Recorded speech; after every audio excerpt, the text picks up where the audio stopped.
जय श्री कृष्णा सभी भक्तजनों को। श्री लक्ष्मीपति नारायण की कृपा सदा सदा हम सब पर बनी रहे।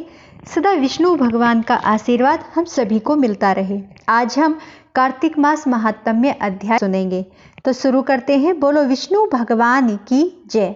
नारद जी बोले, हे राजन, यही कारण है कि कार्तिक मास के व्रत उद्यापन में तुलसी की जड़ में भगवान विष्णु की पूजा की जाती है। तुलसी भगवान विष्णु को अधिक प्रीति प्रदान करने वाली मानी गई है। राजन, जिसके घर में तुलसी वन है वह घर तीर्थ शिवरूप है। वहाँ यमराज के दूत नहीं आते। तुलसी का पौधा सदैव सभी पापों का नाश करने वाला तथा अभीष्ट कामनाओं को देने वाला है। जो श्रेष्ठ मनुष्य तुलसी का पौधा लगाते हैं वे यमराज को नहीं देखते। नर्मदा का दर्शन, गंगा का स्नान और तुलसी वन का संसर्ग, ये तीनों एक समान कहे गए हैं। जो तुलसी की मंजीरी से संयुक्त होकर प्राण त्याग करता है वह सैकड़ों पापों से युक्त ही क्यों न हो तो भी यमराज उसकी ओर नहीं देख सकते। तुलसी को छूने से कामिक, वाचिक, मानसिक आदि सभी पाप नष्ट हो जाते हैं। जो मनुष्य तुलसी दल से भगवान का पूजन करते हैं वह पुनः गर्भ में नहीं आते, अर्थात जन्म मरण के चक्कर से छूट जाते हैं।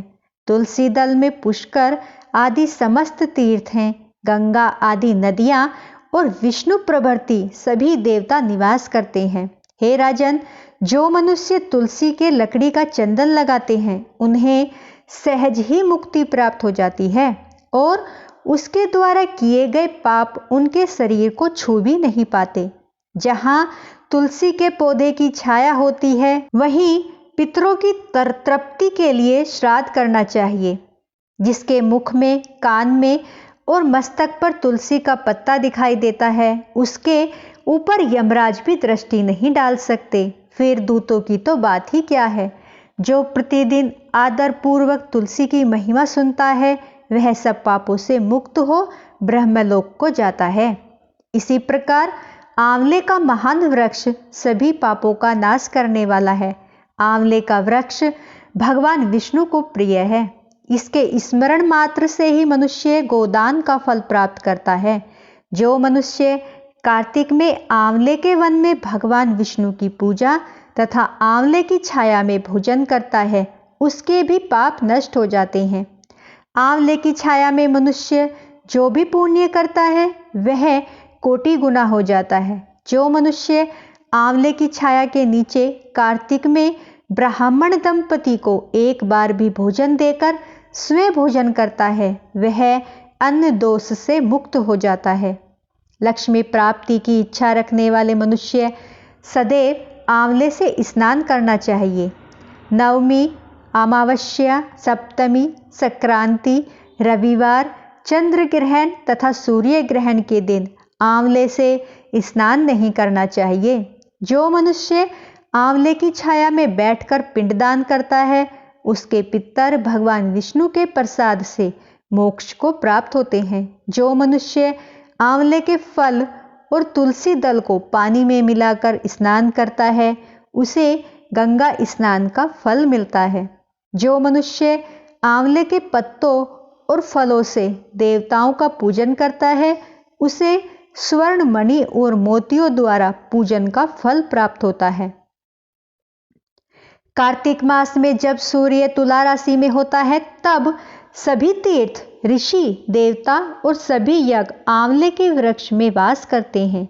जो मनुष्य द्वादशी तिथि को तुलसी दल और कार्तिक में आंवले की छाया में बैठकर भोजन करता है उसके 1 वर्ष तक अन्न संसर्ग से उत्पन्न हुए पापों का नाश हो जाता है।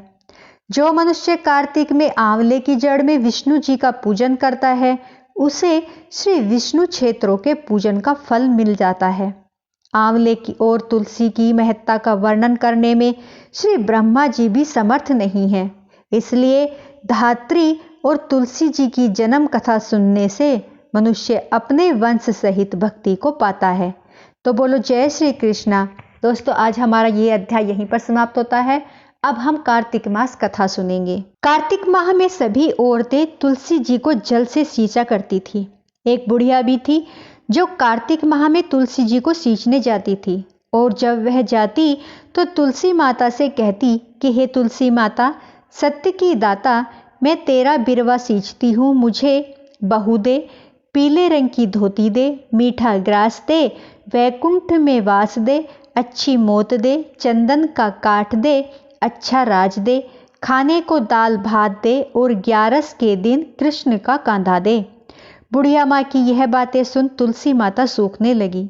तुलसी माता को यूं सूखते देख भगवान ने पूछा कि हे तुलसी, तुम दिन प्रतिदिन क्यों सूखती जा रही हो? तुलसी माता ने कहा कि बस मेरे मन की मत पूछो। भगवान ने कहा कि मैं न पूछूंगा तो कौन पूछेगा? इस पर तुलसी माता कहती हैं कि एक बुढ़िया आती है और अपनी बात कहकर चली जाती है। मैं उसकी सभी बातें पूरी कर दूंगी, लेकिन कृष्ण का कांधा कहाँ से लाऊंगी? भगवान कृष्ण बोले कि वह मरेगी तो अपने आप ही कांधा देने जाऊंगा। तुम बुढ़िया माई से यह बात कह देना। इसके बाद बुढ़िया माई मर गई। बुढ़िया के मरने पर सारा गांव इकट्ठा हो गया और उसका अंतिम संस्कार आने पर उसे उठाने लगे, लेकिन वह बहुत भारी हो गई, जिससे उसकी अर्थी टस से मस नहीं हुई। सभी बोले कि यह तो बहुत संस्कारी थी, बहुत पूजा पाठ करती थी, कोई पाप नहीं किया, फिर भी इतनी भारी कैसे हो गई? बूढ़े ब्राह्मण के भेष में भगवान आए और कहने लगे कि यह भीड़ कैसी है।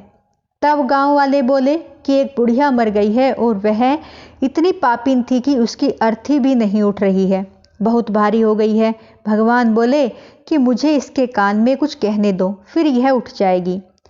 भगवान बुढ़िया के पास गए और उसके कान में कहा कि माई, तू अपने मन की कर ले, पीतांबर की धोती ले, मीठा ग्रास ले, वैकुंठ में वास ले, चटक की चाल ले, चंदन का काठ ले, झालर की झनकार ले, दाल भात को जी और कृष्णा का कांधा ले।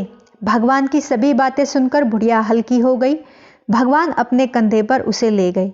बुढ़िया को मुक्ति मिल गई और वैकुंठ में चली गई। हे तुलसी माता, जैसे आपने उस बुढ़िया माई की मुक्ति की, वैसे सभी की करना। जैसे भगवान ने उसे कांधा दिया, वैसे ही हम सबको भी देना। कहानी कहते सुनते हुंकारा भरते सब पर अपना आशीर्वाद करना। बोलो जय तुलसी माता, जय श्री कृष्ण भगवान की। दोस्तों, आज हमारी वीडियो यहीं पर समाप्त होती है। पसंद आई हो तो प्लीज़ दोस्तों लाइक, सब्सक्राइब, शेयर जरूर करें। जय श्री कृष्णा।